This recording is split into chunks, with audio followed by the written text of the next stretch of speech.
கிறிஸ்துவுக்குள் மிகவும் பிரியமானவர்களே, இயேசு கிறிஸ்துவின் நாமத்தில் உங்கள் யாவரையும் அன்போடு கூட நான் வாழ்த்துகிறேன். இந்த நாளிலும் தேவன் நம்மோடு கூட இடைப்படுகின்ற ஒரு வார்த்தை யோவான் 5ஆம் அதிகாரம் 17ஆம் வசனம். இயேசு அவர்களை நோக்கி, என் பிதா இதுவரைக்கும் கிரியை செய்து வருகிறார், நானும் கிரியை செய்து வருகிறேன் என்றார். ஆம், இந்த வார்த்தையின் மூலம் தேவன் இன்றைக்கு நம்ம ஒவ்வொருவரோடும் கூட இடைப்பட்டு நம்மை பலப்படுத்தி நம்மை சுகப்படுத்த விரும்புகிறார்.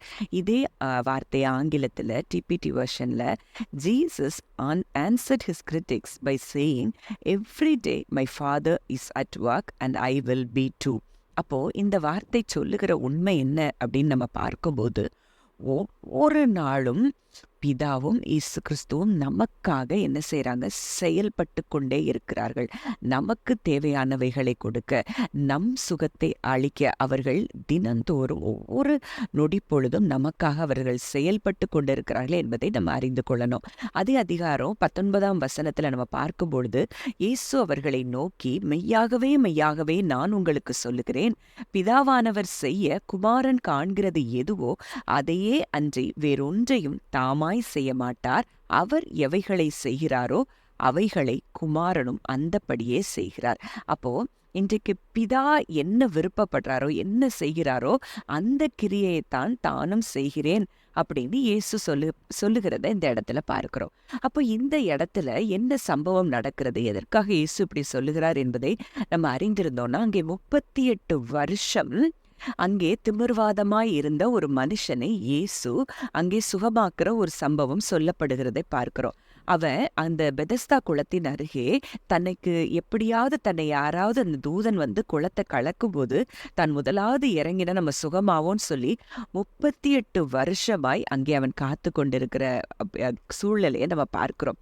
படுத்திருந்து அவனை இயேசு பார்த்து, அவன் வெகு காலமாய் வியாதியஸ்தன் அறிந்து அவன்கிட்ட கேட்கிறாரு, நீ சுகமாக வேண்டும் என்று விரும்புகிறாயா, சுஸ்தமாக வேண்டும் என்று விரும்புகிறாயா அப்படின்னு கேட்கிறப்போ அவன் பல காரியங்கள் அங்க சொல்றான். இயேசு உடனே அவனை நோக்கி, எழுந்திரு, உன் படுக்கையை எடுத்துக்கொண்டு நடன்னு சொல்றான். அடுத்த நிமிஷம் அந்த மனிதன் படுக்கையை விட்டு எழும்பி நடக்கிறத பார்க்கிறோம். இவ்வளோத்துக்கும் அந்த மனிதன் அவனுக்கு வந்த வியாதி அவன் செய்த பாவத்தின் நிமித்தம்தான் அப்படிங்கிறத நம்ம அந்த 14ஆவது வசனத்தின் மூலம் அறிந்து கொள்ளலாம். இயேசு தனியா அவனை பார்த்து சொல்றாரு, இதோ நீ சொஸ்தமானாய், அதிக கேடானதொன்றும் உனக்கு வராதபடிக்கு இனி பாவம் செய்யாதே. அப்போ அங்க இயேசுவுக்கு நல்லா தெரியும் அவன் பாவம் செய்தது நிமித்தம்தான் வியாதி வந்ததுன்னு. ஆனாலும் அவர் உலகத்திற்கு வந்த நோக்கம் மீட்பின் திட்டத்துல ஜனங்களுக்கு சுகத்தை அளிப்பதும் அவருடைய திட்டங்களில் ஒன்றாய் இருந்தபடியினால அவன் பாவம் செய்தவனாய் இருந்தும் சங்கீதம் 103 நம்ம பார்க்கிறோம், 103, 3, 4, 5 பார்க்கிறோம், அவர் உன் அக்கிரமங்களை எல்லாம் மன்னித்து உன் நோய்களை எல்லாம் குணமாக்கி. அப்போ இந்த மனுஷனுடைய அக்கிரமங்களை இயேசு மன்னித்து அவன் நோய்களை குணமாக்கி உன் பிராணனை அழிவுக்கு விலக்கி மீட்டு உன்னை கிருபையினாலும் இரக்கங்களினாலும் முடிசூட்டி நன்மையினால் உன் வாயை திருப்தியாக்குகிறார். கழுகுக்கு சமானமாய் திரும்ப உன் வயது வால வயது போல் ஆகிறது என்ற வார்த்தையின்படி அங்க அந்த மனுஷனை அவர் என்ன செய்யறாரு? மன்னித்து குணமாக்குகிறத நம்ம பார்க்கிறோம். ஆனால் இன்றைக்கு சிலுவைக்கு பிறகு அவருடைய இரத்தத்தினாலே நம்முடைய பாவங்கள் நம்மை கழுவி இருக்கிறபடியினாலே இன்றைக்கு சுகம் நம்ம பிள்ளைகளாகிய நமக்கு அது சொத்துரிமையாய் இருக்கிறதை நம்ம பார்க்கிறோம். அப்போ அந்த சுகத்தை நம்ம எப்படி பெற்றுக்கொள்ள வேண்டும் அப்படின்னா, அவர் எனக்காக சிலுவையில என்னுடைய அக்கிரமங்கள் எல்லாவற்றையும் மன்னித்திருக்கிறபடியினால அவருடைய தழும்புகளால் நான் குணமானேன் அப்படின்னு சொல்லி அந்த ஜெயத்திலிருந்து அந்த வார்த்தைகளை சொல்லி விசுவாசத்தோடு நம்ம அறிக்கையிடும் பொழுது நிச்சயமாக நம்ம அந்த சுகத்தை பெற்றுக்கொள்ளலாம். ஒருவேளை இயேசு உலகத்துல இருந்தப்போ மத்தேயு 8:16-17 பார்க்கிறோம், அஸ்தமனமான போது பிசாசு பிடித்திருந்த அநேகரை அவரிடத்தில் கொண்டு வந்தார்கள். அவர் அந்த ஆவிகளை தமது வார்த்தையினாலே துரத்தி பிணியாளிகள் எல்லாரையும் சொஸ்தமாக்கினார். அவர் தாமே நம்முடைய பலவீனங்களை ஏற்றுக்கொண்டு நம்முடைய நோய்களை சுமந்தார் என்று ஏசாயா தீர்க்கதரிசியினால் உரைக்கப்பட்டது நிறைவேறும்படி இப்படி நடந்தது. அப்போ இந்த பூமியில இருக்கும் போதே அவர் அப்படிப்பட்ட காரியத்தை அவர் செய்திருப்பார்னா, இன்றைக்கு நமக்காக எல்லாவற்றையும் சிலுவையில அவர் என்ன செய்திருக்கிறார்? கொடுத்திருக்கிறார்.